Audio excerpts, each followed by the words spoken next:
arambwira ati ndetse n'umwana wawe bamaze kumwica, ati nawe bamucuritse baramuzunguza bakubita ku nzu, ati umwana ntiyongera kubaho. ihangane.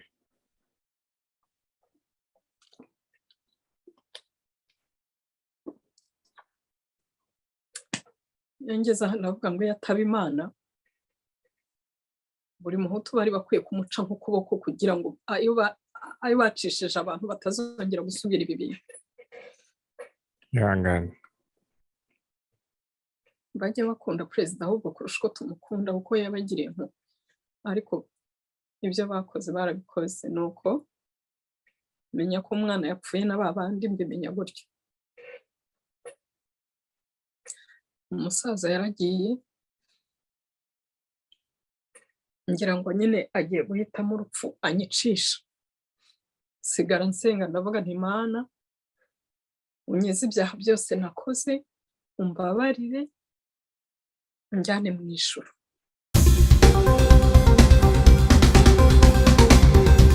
Reka tubifurize kugira ibihe byiza kuri mwe mwese inshuti bakunzi ba Radio ya Diaspora One Nation Radio. Twizere ko aho muri hose mu ntara ya gatandatu, ubwo ni hanze y'u Rwanda ndetse no mu zindi ntara 5 zigize igihugu cy'u Rwanda, mukomeje kugira ibihe byiza. Nk'uko mubizi turi mu kwezi kwa Mata cyangwa se ukwezi kwa 4, twibukamo jenoside yakorewe Abatutsi mu 1994 mu Rwanda. Iyi jenoside yakorewe Abatutsi nubwo tuyibuka guhera mu kwezi kwa 4, ariko biragenda bikageza mu kwezi kwa 7 kubera ko ni iminsi 100 yo kwibuka iyi jenoside yakorewe Abatutsi. Ku badukurikira murabizi ko kuva muri uyu mwaka wa 2022 urumva ko n'ubundi hashize imyaka 28 twibuka iyi jenoside yakorewe Abatutsi. Kuva twatangira kwibuka twagiye tubagezaho ibiganiro bitandukanye bigendanye n'ibi bihe turimo byo kwibuka. Gusa noneho kuri uyu munsi wa none tugiye kumva gukurikira ubuhamya bw'umwe mu barokotse iyi jenoside yakorewe Abatutsi. Nk'uko muri kubibona kuri screens zanyu, turi kumwe na Madame Placide Murebwayire, kugira ngo niwe tugiye kuganira kuri uyu munsi wa none kugira ngo adusangize inzira y'umusaraba yaciyemo muri birabihe. Ntabwo biba byoroshye, gusa turaza kugerageza kuba twabicamo uko bishoboka. Turavugana ari muri Leta Zunze Ubumwe za Amerika, kuri ubu niho atuye, ni umubyeyi afite umuryango, hanyuma abashe kutubwira iyo nzira yose yaciyemo. Reka ntangire muha ikaze Madame Placide, tubaha ikaze kuri One Nation Radio. Murakoze cyane kumpa uyu mwanya. Imana yo mu ijuru ibahe umugisha. Murakoze cyane namwe Imana ibahe umugisha. Hanyuma ngira ngo narimbwiye abadukurikiye ko tugiye kumva ubuhamya bwawe. Akenshi iyo turi mu bihe nk'ibi ntabwo bikunze korohera abarokotse iyi jenoside yakorewe Abatutsi, ndetse yewe hari n'igihe umuntu bitamworohera ngo amenye ngo ndahera hehe mbese cyangwa se ndageza hehe. Ariko turaza kugerageza bitewe n'uko ubudusangiza. Ubwo nabwiye abadukurikiye ko Madame Placide Murebwayire tugiye kuganira ari umubyeyi, afite umuryango, ariko ubwo noneho wenda ibyo ntavuze mu ncamake kugira ngo n'abadukurikiye babashe kumenya kurushaho, ushobora kuba wabibabwira. Murakoze cyane. Nitwa Murebwayire Placide nk'uko yabibabwiye. Mfite umuryango w'abana 4, abahungu 3 n'umukobwa 1. Ubu nubwo mvuka i Kibungo, nkaba narabaye ku Kicukiro hafi ya imbere ya Inirake niho nari ntuye.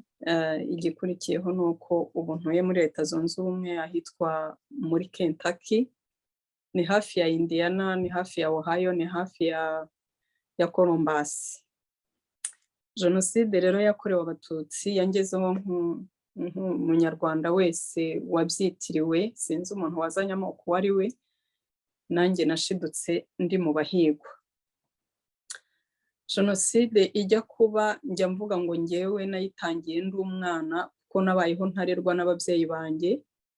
Ababyeyi banjye bari barahunze bahungira i Bugande, bagezeyo papa umbyara yitaba Imana, yitabye Imana ba nyogokuru umwe ubyara papa n'ubyara mama baza kuducyura mu Rwanda twebwe abana, nuko mama yasigaye Uganda kandi bancyura mu Rwanda jyewe mfite imyaka 2, abandi bari bakuru ariko jye nari mfite 2. Rero nisanze mba kwa nyogokuru.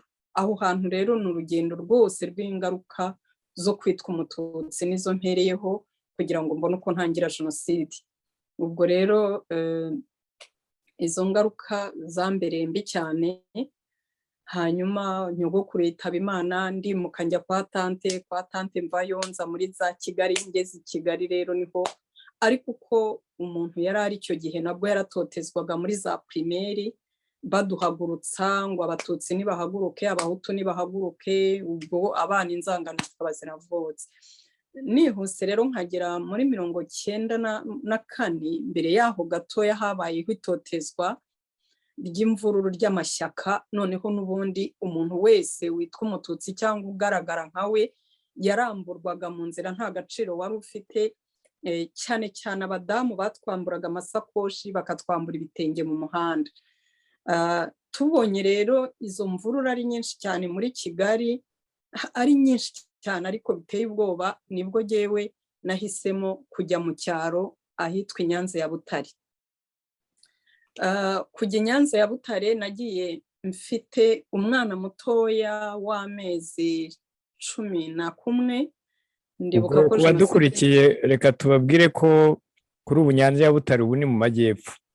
Ni mu majyepfo. Hanyuma nimunabishobora muragenda mutubwira n'imyaka icyo gihe niba yari muri 1993 kugira ngo abadukurikiye bumve wa mugani igihe byahereye. Muri 1993 guhera 9 muri 1990 inkotanyi zitera, navuga ko aribwo noneho bashyize ku mugaragaro kwanga ikintu cyitwa umututsi no kumutoteza. 1992, 1993, 1994 mu kwezi kwa kabiri nibwo jyewe navuye i Kigali njya i Nyanza mu cyaro ariyo mu majyepfo. Ariko nagiye i Nyanza icyo gihe n'ubundi njyanye n'abandi bantu twakodesheje taxi tujya i Nyanza twese ngo tugiye mu cyaro duhunze umujyi, ngo wenda mu cyaro ni amahoro. Hanyuma icyo gihe nari ntwite mfite n'umwana mutoya waburaga ukwezi rwose ngo yuzuze umwaka. Tugezeyo rero nyine naho twasanze abantu barara mu masaka, barara mu bihuru kubera ubwoba bwinshi bw'uko babonaga ibintu bimeze. Ariko bigejeje ku itariki 6 umunsi Habyarimana indege y'ihanuka nawe akitaba Imana, batangiye gutema no kwica, ntabwo i Nyanza uwo munsi aribwo byatangiye. Byaratinze, bo batangiye gutema kuri 21. Ariko ubwo batangiye bo ibintu by'amabarura, kubarura hari abatutsi hari abaki hose, nabo batangira kwisuganya. Icyo gihe rero ahantu nari ahantu mu Gihisi, ndabyibuka batangiye ari 3 za mu gitondo kuri iyo 21, tugiye tubona imodoka y'abasirikare iraje imenya abasirikare aho ngaho, kubera ko n'ubundi hari umwuka wo kwica abantu bose batinya. Natwe twagiye mu nzu turifungirana. Hari umwana wari waturutse ku Gikongoro w'umuhungu twari ducumbikiye, hari umukobwa umwe twabanaga n'undi mudamu umwe wari umukecuru w'imyaka nka 60 rwose. Nitwe twabaga muri urwo rugo n'inka turi aho nyine dutegereje kizaba. Ubwo rero tubonye imodoka isutse abasirikare bahise bajya mu ngo ziri aho hirya nyine, batara amakuru. Urumva abahutu bababonye nabo babona ko nyine kwica byatangiye, kuko baje bafite intwaro bavuga bati nimuze mudufashe guhiga inyenzi. Ubwo bahise bashyira bariyeri haruguru y'inzu twari turimo. Ako kanya baba basohoye abantu twari duturanye ku irembo, barabica tubibona gutya mu madirishya. Kuri ayo manywa induru zitangira kuvuga, biruka bariruka, barasa, batangira gutwika amazu, mbese ibintu bitangira kuba bibi. ariko ndavuga ngo navuye i Kigali mpunga ngera i Nyanza mpunze, uyu munsi niba ari ugupfa ndaguma hamwe ndapfa n'umwana n'abo turi kumwe. Agakozi twari dufite ndabyibuka kahise gafata intwaro gafata umupanga karavuga ati ngiye nsanze abandi singiye gupfana namwe sindi umututsi. ubwo umukozi agenda atyo. yari umugabo yari umusore uwo mwana yari ataraba umusore, yari afite nk'imyaka 13. yego. ubwo twasigaye muri iyo nzu twifungiranye, inka zihera mu kiraro, ubwo abantu barica bigejeje nijoro nibwo twagiye twumva bakomanze ku rugi iwacu. noneho hari ukuntu inyuma mu gikari ariho hari korotire, noneho hari n'igikoni hasa nk'aho urugo ruri mu gikari, ariko ku irembo ho hari harangaye nta kindi kintu gihari. ubwo rero twanyuze mu muryango wo mu gikari tujya kwihisha mu gikoni, turavuga tuti nibaza bakabona mu nzu nta muntu urimo barasubirayo. ubwo rero baraje banyura mu muryango wo mu gikari ntabwo hari hafunze, binjiye mu nzu babona nta muntu urimo, kandi ubwo baje cya gitero cyose cyo kuri bariyeri, abatarajemo ni abasirikare, haje abaturage batubuze mu nzu, baravuga bati inyenzi zigira amayeri menshi, badusanga mu gikoni, baravuga bati uzi ko atari inyenzi ari umuntu nkatwe niyibwiriza ze, niba tumwiboneye turahita tumwica, niba mutahise mwigaragaza uwo dusangamo wese ubwo arabaturwanya, nimwibwirize mugaragare. ubwo rero njyewe nari mfite n'umwana mu ntoki ndi inyuma y'ikibindi aho ngaho, nuko ndagenda ndabiyereka, n'uwo mukobwa araza arabiyereka, na wa mukecuru twari kumwe na kakana kavuye ku Gikongoro, baradushorera batugeza mu nzu aho twari turi.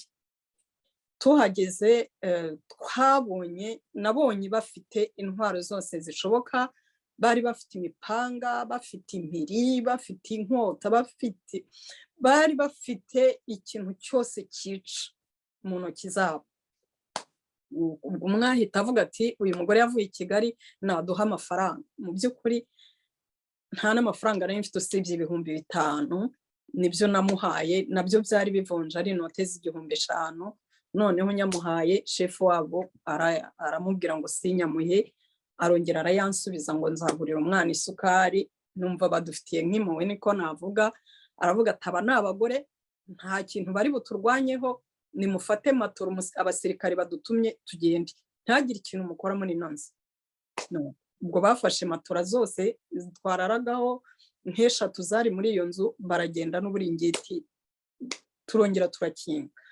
tumaze gukinga ariko ndavuga n'ubwo Imana itwongera igihe cyo kubaho, reka dusenga Imana. turasenga, tumaze gusenga ngira ngo nk'agatima kari gatuje, mbona umwana arasinziriye, muryamisha aho ngaho, kwari ugushyira ikirago hasi nkashyiraho igitenge akaryama, ko ibiryamirwa bari bamaze kubitwara. nko mu minota mike cyane tukimara gusenga, nibwo undi muntu yongera arakomanga, asa nk'uvuga buhoro, ahamagara umukobwa twari kumwe yitwaga Emerita, ati Meri, ati kingura ndashaka kujya kubahisha. uwo mukobwa aravuga ati shati iryo jwi ndumva ndizi, ati reka nsohoke ngende. umukobwa yarasohotse, agisohoka agikingura umuryango, umugabo yahise amubwira ngo nakuremo imyenda mushya. aravuga ati oya, ati wari uvuze ko ugiye kuduhungisha, ati ndavuze ngo iyambura uhituma. undi aravuga turanga ndagutema, undi aranga, uranga niba yarabanguye nk'umupanga, sinzi ibyaberaga inyuma y'urugi, ariko umukobwa yahise avuza akaruru. noneho avugije akaruru rero, bariyeri ntabwo yari kure, cya gitero uko cyari cyavuye aho n'ubundi cyahise kiza cyirukanka. ubwo nanjye ndaho ngaho mu cyumba ndicaye iruhande rw'umwana, ndi kumva ibiri kubera hanze. noneho kubera ko kuva ku muharuro ugera muri saro, kuva muri saro ugera ahondi hari mu ndi muryango, kandi mu cyaro nta matara yari ahari, twacanaga ya matara matoya. ubwo ngubwo numva baravuze ngo ngo aramudutanze sha, ngo adutanze na wa mugore wavuye i Kigali, ngo sha ngo rimuze turebe ngo atamudutanga. ubwo ngubwo nibwo jyewe bavuze bati na wa mugore wavuye i Kigali atamudutanga, nibwo nahisemo kujya kwiyahura. Rero ndavuga nubwo hajemo ibintu byo gufatwa ku ngufu, reka ngende ntakare muri toilette, n'ubundi nabonye nta mpuhwe bafite, ntibazadusiga amahoro. Nigiriye inama rero yo guca inyuma mu gikari njya gutakara muri toilette. Ngiye rero muri toilette, ubwo umwana urumva yari asinziriye aryamye, ntabwo nari kumujyana muri toilette, numvaga twebwe ari kudufata ku ngufu tugapfa badufata ku ngufu. Nuko umwana yasigaye aryamye, nuko ndagenda ngiye kwinjira mu mwobo wa toilette, sinakwirwamo nsangana umwenge mutoya. Igihe nkibyina aho ngaho muri toilette nihata kujyamo, nibwo bose bari bamaze kugera muri cya cyumba nari ndimo. Mbese byabaga ari intambara, namwe murabyumva, bashakisha umuntu. Ubwo rero kujya muri toilette byanze, nagiye mu kadushe byegeranye, twari uturyango tubiri, mbona kararangaye nanone ntaho mbihishe, mpitamo kuryama imbere y'izo toilette. Hagati ya toilette n'inzu y'inka hari udushishwa tw'inkwi twari duhari. Nimvuga udushishwa tw'inkwi mwumve ko ari nk'inturusu twari twashishuye kugira ngo zume, noneho ndatwiyorosa nubika inda aho ngaho. Ndavuga nti Mana umpisha aha hantu. Ariko ibyo byose ni mu isagonda imwe byabaga biba, kuko ubwo deja abazenguruka urugo babaga barimo kuruzenguruka bavuga bati ashobora kuba asimbutse urugo, nimutangatange hose, bati mu nzu ntabwo turi kumubona. Niko bajomba amacumu mu maparafo, niko ibintu byose wumva byahubanganye, basubira muri cya gikoni hose barambura. Baza muri ya toilette, baza muri iyo dushe, hose babura ahantu nyuze, bahitamo gutwika inyuma y'urugo kugira ngo niba ndi inyuma y'urugo bantwikireyo. Ibyo byose rero hamaze gushya, nibwo baje gushorera ba bandi twari kumwe, barababwira ngo nibajye kuvuga aho ngiye. Ubwo rero nibwo babwiye wa mukobwa ngo naheke n'uwo mwana mujyane, bose bajye kuvuga aho ngiye. Ubwo rero urumva gukura umwana mu bitotsi n'icyo gihunga cyose, nibwo umwana yagiye arira. Ariko ndavuga ni se ko hari igihe bari gushaka, ntiburiya nibagerayo barantegereza wenda. Nuko nakomeje kuryama aho ngaho, nabo baragenda ntabwo bagarutse. Ubwo rero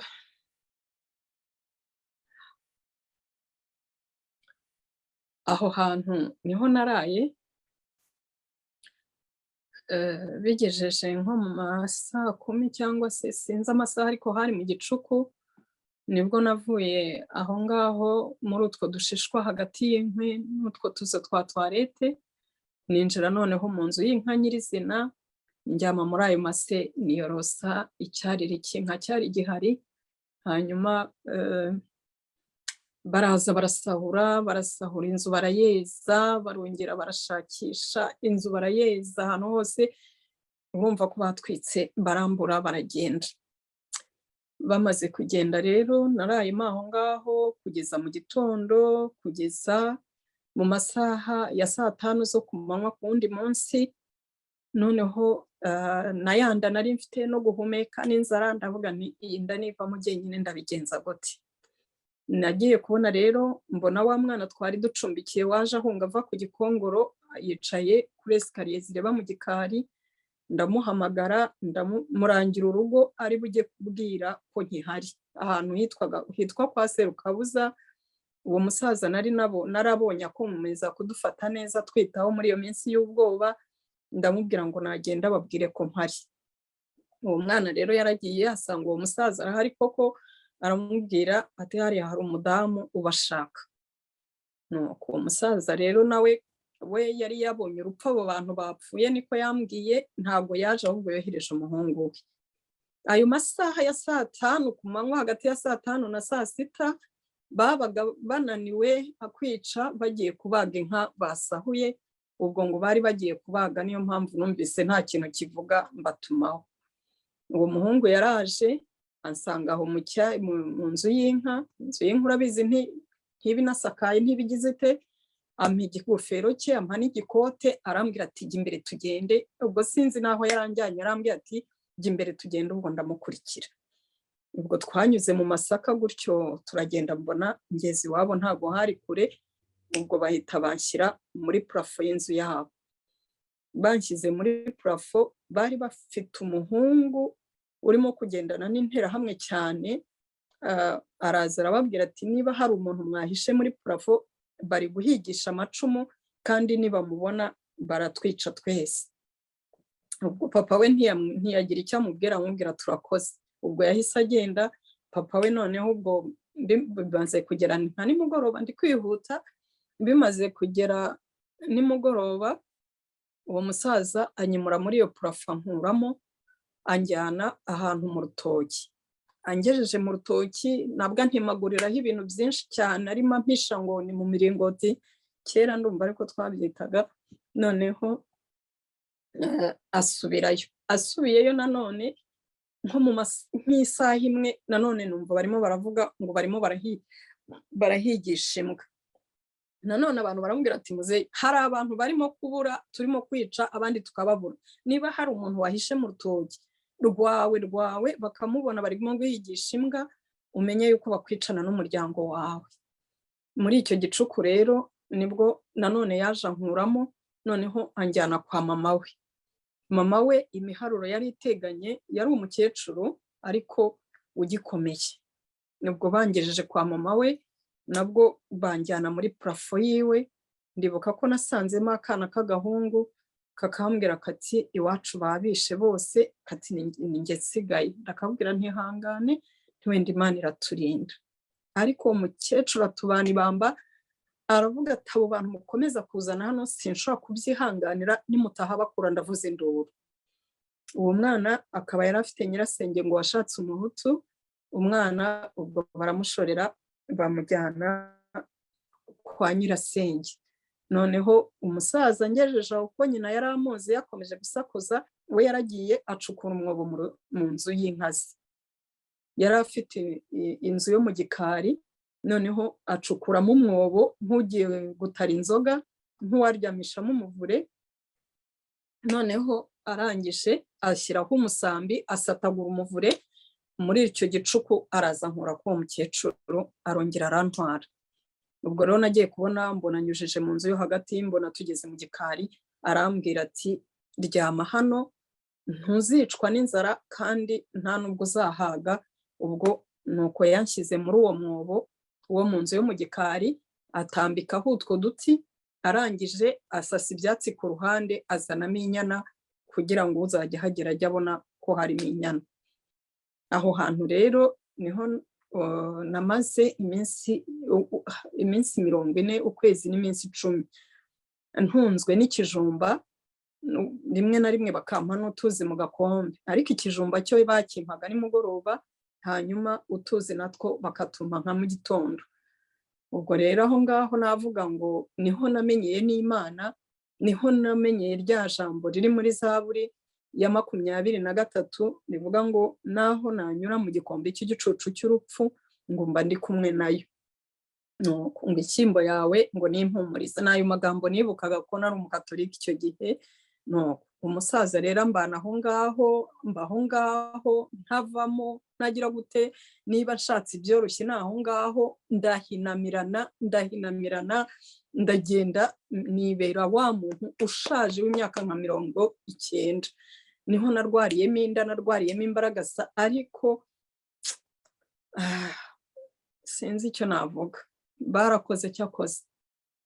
ubwo rero muri uwo mwobo abantu bamaze gupfa muri Nyanza basa nkaho bashize, niho uwo musaza bakoze inama, baravuga ngo hari umurambo batabonye, ngo bajye ku uwo musaza, ngo niba bamwicira abana 2 ngo nibwo ari buvuga hondi, kuko nshobora kuba ari hondi. umuntu araza arabimubwira. hari igihe nabyumvaga iyo bavugiraga muri salo, nabo ntibavugaga buhoro. numva umuntu aramubwiye ngo niba wa mugore wavuye i Kigali ukimuhishe ngo ko ntaraboneka, ngo baraje kukwica n'abana bawe, ngo we ni wowe uri umwicire. umusaza no barahari, Imana izamugirire neza. umusaza aramubwira ati nta mugore uri hano. aragenda. amaze kugenda umusaza yansanze kuri wa mwobo, muri ya nzu iruhande rw'umwobo aricara. arambwira ati nkora iki? ati kumva bagiye kutwica, nanjye nkakwica nyuma, waritse nkakwica hakiri kare bataratumara twese. arambwira ati reka nkubwire urupfu rwihuse, ndagusuka peteroli mu matwi, ndasiremo umwambi w'ikibiriti urapfa vuba. Numva simbyumvise ndaceceka. Arongera arambwira ati ariko ati hari n'urundi rupfu rwihuse, ati ngiye gushaka amabuye y'isitimu nyasye, ati nyaguhe, ati narwo urapfa vuba, ati ntabwo uri bupfe nka Emerita. Nibwo namenye ko wa mukobwa twari kumwe yapfuye. Arambwira ati Emerita yapfuye bamutera ibisongo mu maguru, ati yapfuye urupfu rubi. Arambwira ati ndetse n'umwana wawe bamaze kumwica, ati nawe bamucuritse baramuzunguza bakubita ku nzu, ati umwana ntiyongera kubaho. ihangane.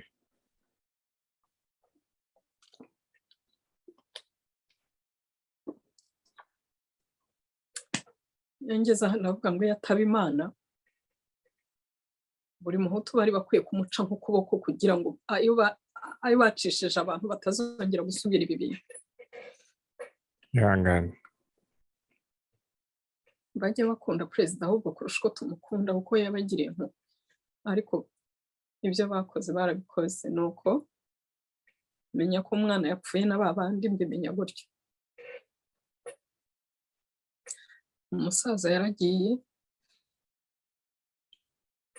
ngira ngo nyine agiye guhitamo urupfu anyicisha. Sigara nsenga ndavuga nti Mana, unkize ibyaha byose nakoze, umbabarire, unjyane mu ijuru.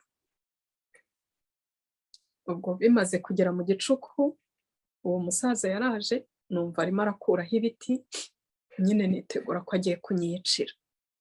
Bya biti byari hejuru yaho nari ndyamye. Araza mfata ukuboko arambwira ati tugende kujyana ahandi hantu. Ubwo sinzi, yari afite agasitimu. Tugeze muri salo yiwe mbona icupa ry'ivide rya fanta, ndamubwira nti se wanyemerera kariya gacupa nkagatwaramo amazi? Ati ngaho bayanshyiriramo. Sinabashaga kugenda, kwari ugufata hano na hano nyine akansindagiza, nuko aranjyana, mbona aransohokanye, mbona tumanutse mu rutoki. Noneho tugeze mu rutoki mbona yacukuye uwundi mwobo. Uwo mwobo wo wari munini, yari yawukoze nanone nk'uwatara ibitoki, bambaye nk'uwatara inzoga, ariko ho arenzaho ibintu byinshi cyane. Arenzaho ibiti, arenzaho amakoma, arenzaho ibitaka, arenzaho ibisogororo, arenzaho ibintu byinshi, ku buryo ngo kuko bagendaga bajomba amacumu, aravuga ati hano nibajomba icumu barabona ibisogororo. Ubwo ansigiramo umwenge w'aho ninjirira. Maze kwinjiramo muri uwo mwobo, yahise ashyiraho ikintu cy'igikarayi, nacyo akirenzaho ibindi bitaka, ariko ku ruhande ahapfumuza inkoni, arambwira tujye uhumekera muri uwo mwenge. Umusaza aragenda ansiga aho ngaho, ariko ndambura amaguru, basi numva ararambuka. Nabyo mbishimira Imana ko ndambuye amaguru. Bimaze kuba ku manywa, ntimumbaze amatariki y'iminsi yari imaze kuba myinshi, ariko aho ho nibuka ko nagiyemo ari kuwa gatanu. nta kibazo. yego. Buracyari kuwa gatandatu, nibwo numvishe amasasu avuga. Noneho amasasu avuze ndavuga nti yewe nagize Imana se hakagira igisasu kikubitamo hano. Mpita nibuka filime ya Chuck Norris narebye, ndavuga ntahari igisasu kiri kubitaho mvemo, ko nazamuraga ukuboko simbiheze, nazamura nkabona atari wunkuyemo, ntabwo nakwikuramo. Ubwo bacyumva amasasu, umusaza araza yunama ku mwobo, arambwira ati turagiye, ati inkotanyi zahageze kandi ntibazi uwishe n'utarishe. Ikindi cya kabiri, sinagutwara, abakubuze bakunyicana, sigara aho ngaho, inkotanyi zizagukuramo. Nibura umubi nukuraho na cya gikarayi agasigaho n'udukoma. Uko yanshyizemo agapfundikira, nuko yansize mu mwobo, bose barahunga bava ku uwo musozi. Bamaze guhunga, nsenga Imana nihana ibyaha byose nakoze. Nibuka ko no gusenga ntabiherukaga, ndavuga nti nunkura muri uyu mwobo nzagukorera. Uwo mwobo nawinjiyemo kuwa gatanu, ntangira kwibuka Yona ukuntu yamaze mu nda y'ifi iminsi 3. Ndavuga nti buriya wenda mu minsi 3 ndaba ntarapfa ndavamo. ndongera nibuka ko Yesu nawe yamaze mu mva iminsi 3, ndavuga nti iminsi 3 ifite ikivuga kuri jyewe, ntibiri iminsi 3 ntabwo nayirenza naba napfuye, cyane ko nari nkitwite inda najyanye, nkakomanga ku nda nkumva umwana arinyegambuye gutya, umwana utarya, umwana utanywa, ariko ubushake bw'Imana burya bubeshaho umuntu. Ubwo rero kuwa gatanu, kuwa gatandatu, ku cyumweru, kuwa mbere, kuwa kabiri, inzara yari nyinshi iteye ubwoba, numva nenda nko guhera umwuka, ntangira kurya ibitaka, ndavuga nti umugore utwite arya ibitaka, wagerageza wenda nabaho n'umwana akabaho. Ibitaka ndabirya biranga, ntangira noneho kubera imvura nyinshi yaguye hari mu kwa 4, ntangira kujya mbona ibijojoba biva mu bisogororo, noneho nkategaho ka gacupa, ariko nabyo ntibicemo, nyine urumva sinigonda singira gute, nuko noneho mpitamo gusengera twatuzi, ndavuga reka nsengera utu tuzi, uko Yesu yatubuye divayi mu bukwe bw'Ikana, ahari niko ari butubure no muri aya mazi. Amazi rero nkanywa agatonyanga mu gitondo, akandi saa sita, kandi nijoro nkirinda kunywa menshi, nkanywa udutonyanga. Bigeze aho nigaho no kurya utuvovo, utuvovo natwo duhinduka umuhondo, amazi ntiyaboneka. Nuko noneho kubera ko imvura yaguye bikaremera ahagana ku maguru byaraguye, ariko umwobo kubera ko wari muremure cyane nsa nk'uwigiye haruguru, amaguru ntiyafatwa, ndongera nkayahina. Noneho nkurura igiti nkizamura munsi y'igikarayi, mbona undi mwenge wo guhumekeramo, noneho nkanahora nkizunguza ngo ahari mu rutoki hazazamo umuntu, noneho abone nzunguza igiti, ariko ntihagire umuntu uzi. Noneho bigejeje nko kuwa 4, urumva ko icyumweru kigiye kurangira, hazamo inyo n'intozi bitangira kondya. Inyo n'intozi birandya, noneho mbura yo gusenga, ndavuga nti se Mana, abandi ko bapfuye babatemye, abandi ko bapfuye babarashe, ubu se jyewe ngiye gupfa impfuye, numva ni ikihe cyaha kigiye gutuma mpfura urupfu? Gupfa ntwite, gupfa nshonje, gupfa ndi mu mwobo, mbara impfu ngiye gupfa, gupfa ndibwa n'inyo n'intozi, mbara urupfu nzapfa, nsanga sinzanapfa vuba. Ariko mbwira Imana nti nunkura muri uyu mwobo, ni ukuri nzagukorera, nzavuga imirimo n'ibitangaza ukora.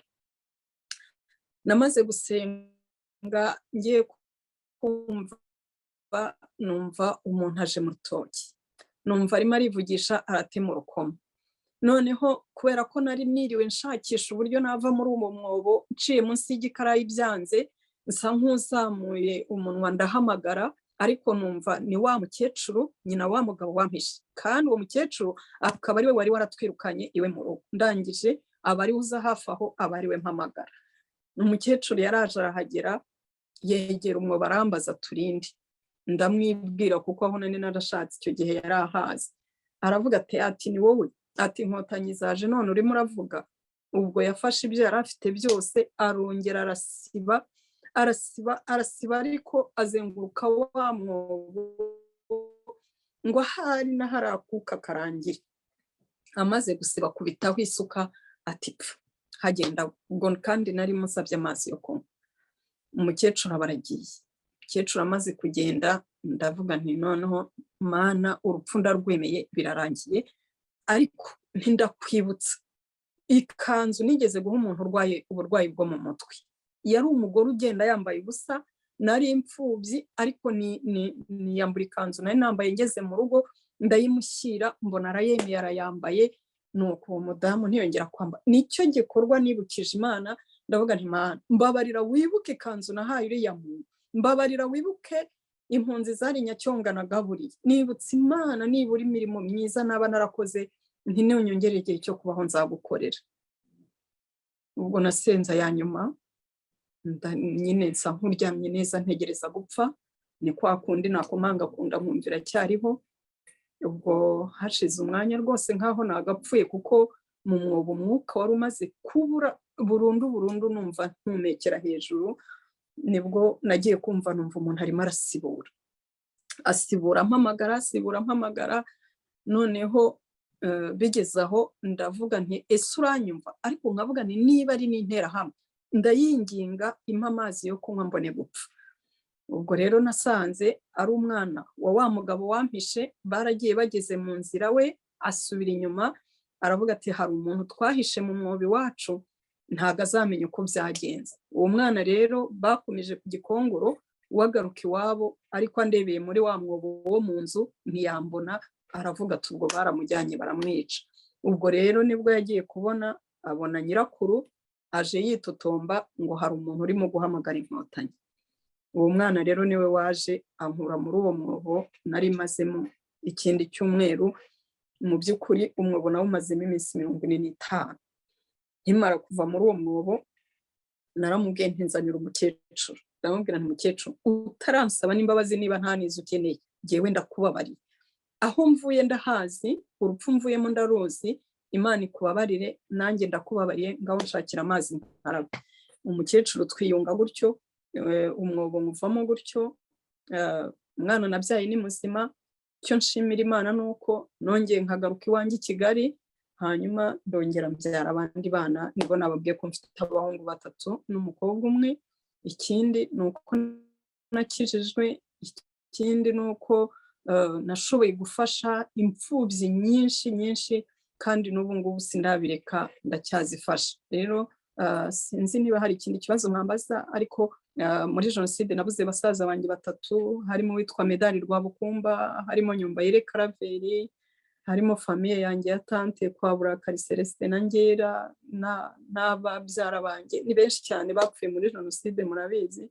Ariko urugendo rwanjye muri make nuko rwagenze, ndumva narose umugisha.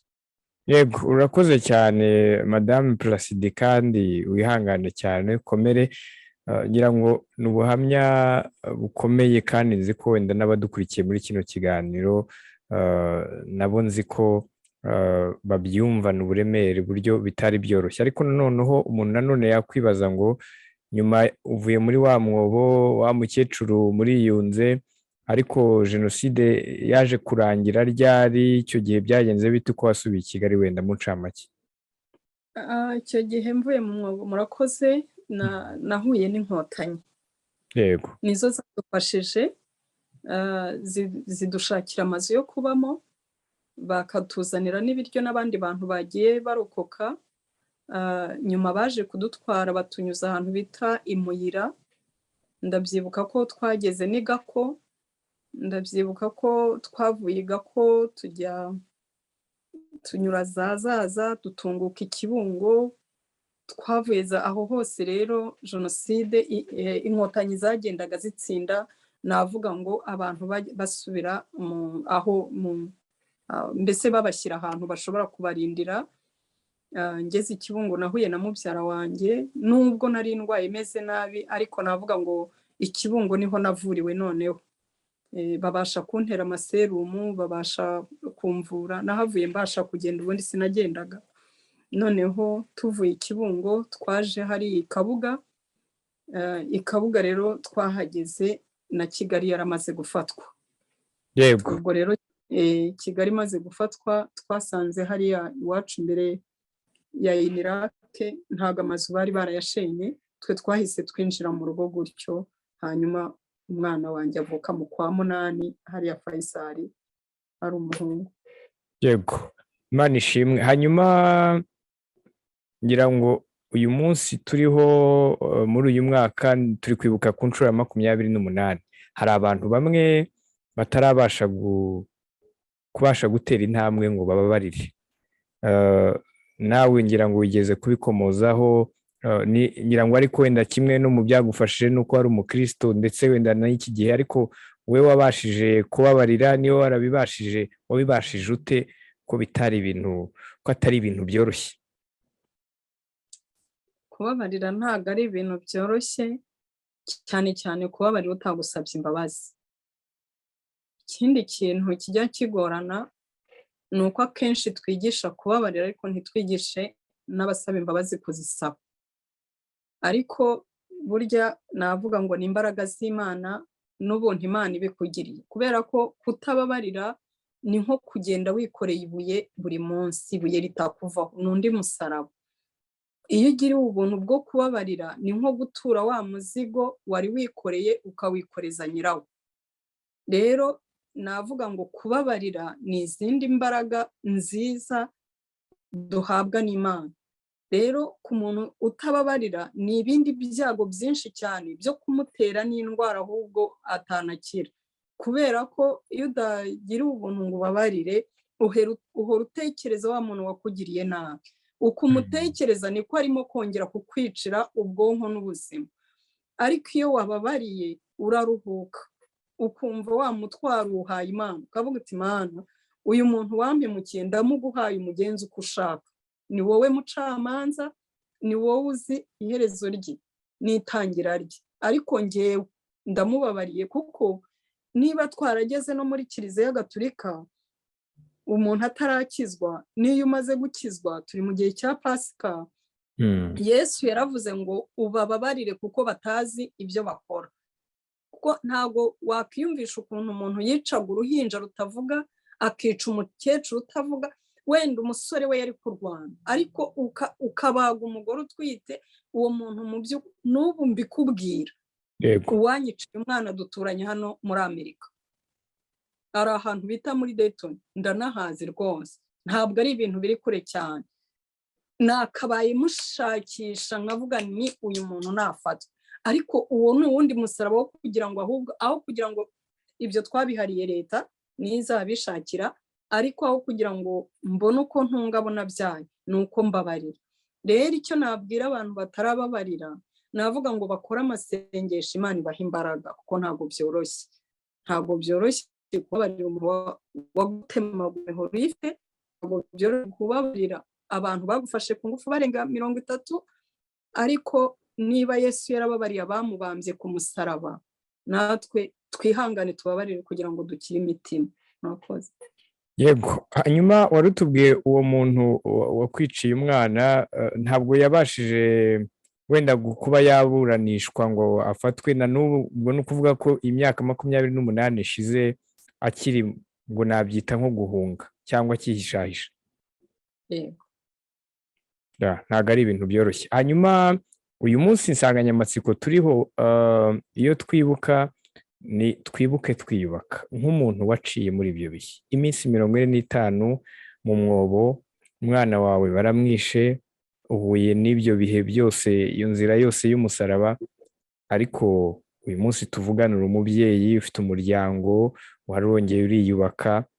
Ni gute nk'uwacitse ku icumu cyangwa se uwarokotse Jenoside yakorewe Abatutsi, umuntu nanone wenda ushobora kuba akurikiye kino kiganiro nawe ari uwarokotse, ni gute umuntu yakwibuka aniyubaka, nawe wahuye n'ibizazane nk'ibyo ngibyo? Murakoze cyane kuri icyo kibazo mumbajije. Ngewe training nakubwiye ko nayitangiye mfite imyaka 2 nderwa mu ngo, kandi ntabwo ari uko narezwe neza, kuko naryaga ari uko nakoze, ntabwo nabaye umukozi wo mu rugo, ariko narateninzwe ku bugome nakorerwaga nkiri umwana, ncyurirwa ko ababyeyi banjye baheze mu mahanga.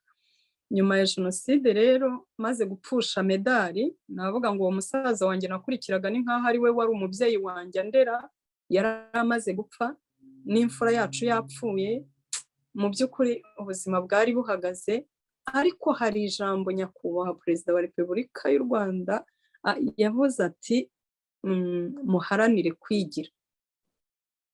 Ayo magambo, ijambo yakundaga kunyuzaho buri mwaka, jye niryo nagenderagaho. Noneho ndavuga ni ubwo ari uguharanira kwigira, nta kureba ku muntu. Murabizi ko n'imiryango ya HCR, za UNICEF, ya miryango yabeshyaga ngo irafasha abantu kandi ari ukubarindagiza, yavanywe mu gihugu abantu bakiharanira kwigira. Nibwo buryo rero nanjye nahise negera mu bintu byo gusenga cyane, kandi nshakisha imibereho, kuko numvaga niba Imana yandokoye kugira ngo ngire icyo nkora. Kuko hari ijambo riri muri Bibiliya muri Tito igice cya 2 n'umurongo wa 5, riravuga ngo icyatumye ngusiga ikireta ni ukugira ngo utunganye ibyasigaye bidatunganye.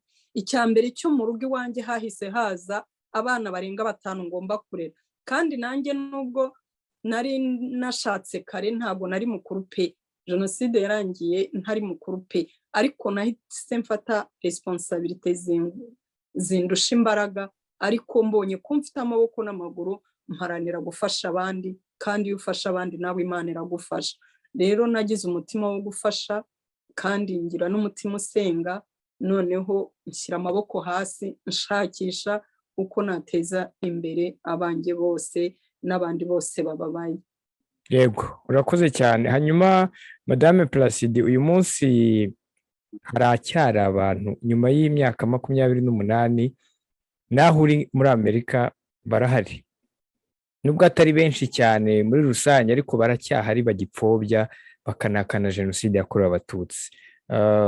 Wigeze kubikomozaho, habayeho gira ngo igikorwa cyo gutanga imbabazi no kubabarira abantu, ariko noneho iyo urebye abantu nk'abo ngabo bagishaka gupfobya no guhakana jenoside yakorewe abatutsi, nk'umuntu wowe wabibayemo, ubyakira ute, ubyumva ute?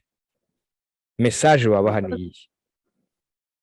Urakoze cyane kuri icyo kibazo, nubwo ari ikibazo kitoroshye. Kuvuga ku bantu bapfobya jenoside ntabwo ari igitangaza, kuko bashatse kwica ngo barimbure n'ibyabakundira. Icyo ni icya mbere. Icya kabiri, umugambi wabo umaze kurata bahora bashakisha uburyo babisubiramo, byarabananiye. Nta kuntu rero batayipfobya, kuko imigambi yabo yo kwica ntago yabahindiye.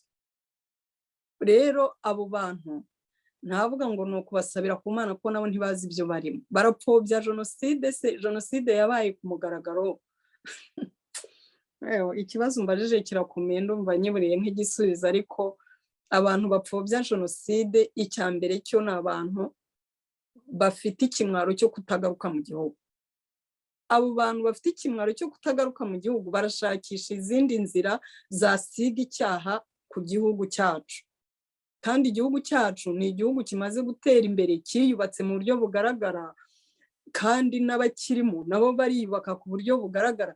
Bayipfobya batayipfobya, inzibutso zirahari. Ni nacyo nashimira Imana ko amagufwa y'umwana wanjye nayabonye nkayashyingura mu cyubahiro ku bwa leta y'ubumwe. Iyo abantu nabo badashaka kuba umwe nka leta y'ubumwe, bavuga ibyo bashatse, navuga ngo ni ukubura ubwenge, kuko bazi ubwenge bataha bagafatanya n'abandi kubaka, kuko icyo bagambiriye ntibakigezeho. Bashatse rero baza tugafatanya twubaka igihugu cyacu, bakareka kwiyanduriza ubusa. Murakoze. Yego, uyu munsi uri umubyeyi, warakuze, niko nabivuga, urakuze, ariko noneho kiriya gihe wabivugaga ko wari ukiri muto, ariko waciye muri iyo nzira yose. Ufite abana kandi bakuru, bavuga ko urubyiruko ari rwo Rwanda rw'ejo. Iyo ubirebye nk'umubyeyi, turavuga uyu munsi ngo never again, ntibizongere, ariko message ku rubyiruko utanga ni nk'iyihe? Ubona ari iki urubyiruko rukwiye kurangwa nacyo cyatuma ibi bintu koko, iyi never again tuvuga, cyangwa ibi bintu bitasubira? Umukoro cyangwa umusanzu w'urubyiruko rushobora narwo kuba rukurikiye kino kiganiro muri kano kanya ukwiye kuba uwuhe ku bwawe? Murakoze cyane.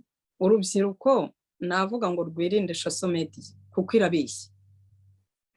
Social media bashobora kuyijyaho bakumva nyine abo bapfobya jenoside bakagira ngo nibyo. Kandi twebwe ababyeyi ntabwo baduha umwanya nk'uko bawuha social media, sibyo? Urubyiruko nirushyira amaboko hasi, ubundi abatari mu gihugu bagerageze basura igihugu, barebe icyo gihugu basebya kimeze gute, barebe ubuyobozi bwiza guhera ku buyobozi bw'ibanze.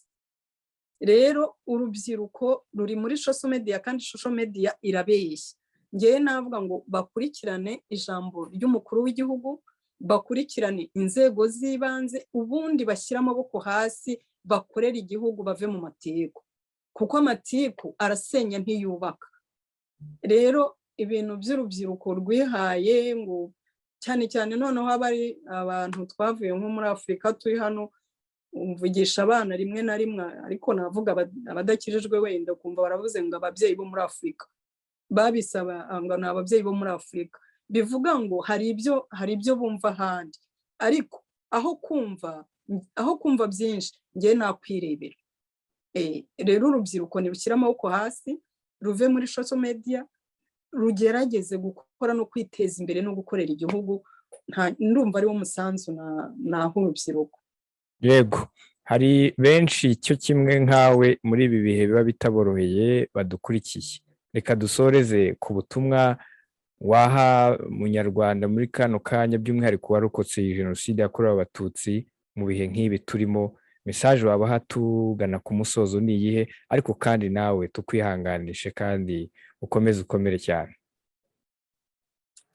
Murakoze cyane. Jenoside yakorewe abatutsi, nyuma yaho baravuga ngo twibuke twiyubaka. Mu by'ukuri abenshi baranabigerageje, nibakomeze bagerageze. Kandi hari ikintu ntavuze nshima cyane, ndashimira umukuru w'igihugu cyane wakuye amoko mu ndangamuntu. Ubu ntawe ukireba amazuru, ahubwo urareba aho ujya. Rero iyo umuntu ubundi atazi aho ava, ntamenya n'aho ajya. Niba turi muri never again, ntibizanongera. Ni ukuvuga ngo bibagirwe ibyabaye, turebe igikurikiyeho. Perezida wacu arashaka za gari ya moshi, arashaka imihanda igeretse ku yindi, ama etaje yo twayagezeho, ivugururwa ni byinshi. Abantu turebe, umwana wanjye mu myaka iri imbere azubaka hehe, umukobwa wanjye azashyingirwa hehe, ese namuteganyirije iki? Aho gutinda ku bitatureba. Rero abantu barokotse jenoside nibihangane, bagerageze, bakimimo kore kandi basenga Imana, kuko niyo itubeshejeho kandi niyo idushoboza. Nk'uko ijambo ry'Imana rivuga ngo dushobozwa byose na Kristo duha imbaraga. Mu by'ukuri uyu mwanya tuvugana, nkiri umukatolike ntararokoka, nari mfite marene yapfushije abana bose 5, apfusha n'umugabo, apfusha n'abo bavukana bose. Ariko ni wa muntu burimo yiteza imbere ngo batavuga ngo wa mukecuru wasigaye wenyine. Yubatse inzu nziza azasaziramo, afasha imfubyi, arashyingira. Rero twe gutinda ku bikorwa bibi, ahubwo turebe igihugu cyacu kivuga ngo twibuke twiyubake. Ese nariyubatse koko mu marangamutima, mu mibereho? Ndumva ari cyo kintu twareba, tugasenga Imana, tukanakora, tugatera ingabo mu bitugu igihugu cyacu. Murakoze. Yego, reka mbwire rero mwe mwese mwari mudukurikiye ko ari hano dusoreje kino kiganiro nakwita nk'ubuhamya. Ni ubuhamya bukomeye, ngira ngo kuba dukurikiye mubashije gukurikira. Ntabwo ari benshi byorohera, ariko Madame Placide Murebwayire yagerageje kutunyuriramo inzira ye y'umusaraba, uburyo yabashije kurokoka jenoside yakorewe abatutsi. Reka rero nsoze namwe mudukurikiye mbakomeza, kandi mukomeze kwihangana, twibuke twiyubaka nk'uko insanganyamatsiko y'uyu mwaka ibivuga. Hanyuma ngiye wari wabategura kino kiganiro, nitwa Simeon Muhumuza. Madame Placide, reka tugushimire cyane kuba wagize ubutwari n'imbaraga. Ntabwo ari benshi byorohera bwo kudusangiza ubuhamya bwawe, kandi nanone dusoze tukwifuriza gukomera. Mwakoze cyane kwitabira ubutumire bwacu. Murakoze namwe. Yego. Ngaho rero mwe mwese mukomeze mugire ibihe byiza. Iyi mwari mukurikiye ni One Nation Radio, ijwi rya diaspora. Naho ubutaha. Iwacu Dignity Home Care. Iyi ni intaho y'amahoro n'umunezero yakirana ubwuzu abageze mu zabukuru batagifite imbaraga zo kwiyitaho cyangwa babitaho, kimwe n'abasazanye indwara zibasaba kwitabwaho by'umwihariko nka diyabete, kanseri, umuvuduko w'amaraso, kwibagirwa n'izindi. Muri Iwacu Dignity Home Care bagukorera isuku ijyanye n'icyubahiro kigukwiye, ugahabwa ifunguro rihuye n'iby'umubiri ukeneye. Baraguhuza n'abavuzi ndetse banagufasha gufata imiti neza no gukurikiza inama za muganga. Hari n'imyidagaduro irimo no kugutembereza bigufasha kuruhuka no gusabana. Ni mu gihe kandi kuko bafite abakozi bazobereye mu gutanga izi serivisi, bifashisha uburyo n'ibikoresho bigezweho bituma bagukurikirana ubudahumbya. Wowe uri mu Rwanda ukeneye izi serivisi rero, nawe uri mu mahanga wifuza gusazira mu rwakubyaye, shyikira Iwacu Dignity Home Care, urugo rwuje urukundo n'ubumuntu, aho wiyumva nk'uri wawe mu muryango. Niba wumva kandi wakwitabwaho uri wawe, izi serivisi barazikwegereza maze nawe uryoherwe n'ubuzima. Bakorera mu mujyi wa Kigali mu karere ka Gasabo mu murenge wa Jabana. Ukeneye ibindi bisobanuro wahamagara kuri 07893434 cyangwa se ugasura urubuga wa eshatu @iwachuhomecare.rw. Kirazira nawe uzasazana amaganya. Mu rwa Gasabo dufite Iwacu Dignity Home Care.